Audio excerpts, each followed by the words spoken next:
আল্লাহ কবুল করে নাই। বিড়ালের অভিশাপে মানুষ ফকির হয়ে যায়, বিড়ালের অভিশাপে মানুষগুলো ধ্বংস হয়ে যায়, বিড়ালের অভিশাপে দুনিয়ার সংসারের মধ্যে অশান্তি লেগে যায়।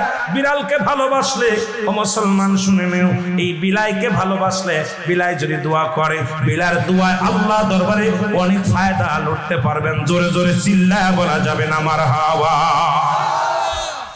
এখানেও নবী বিড়ালকে ভালোবাসতেন। এখনো মক্কা মদিনা অসংখ্য বিড়াল আছে যারা মদিনায় গেছেন হজ করতে। আমাদের সভাপতি সাহেবও গেছে। অসংখ্য বিড়াল গুলো দেখবেন মদিনার মনোয়ারায় রাসূলুল্লাহর রওজার আশেপাশে, কাবা শরীফের আশেপাশে অসংখ্য বিড়াল ধরে বলেন ঠিক কি না? এত সুন্দর বিড়াল যারা মক্কা মদিনায় দেখে আসছেন তাদের কাছে জিগাইবেন বিড়াল আছে কি না আছে। এই বিলাইদেরকে ভালোবাসবেন, বিলাইকে অভিশাপ দিবেন না।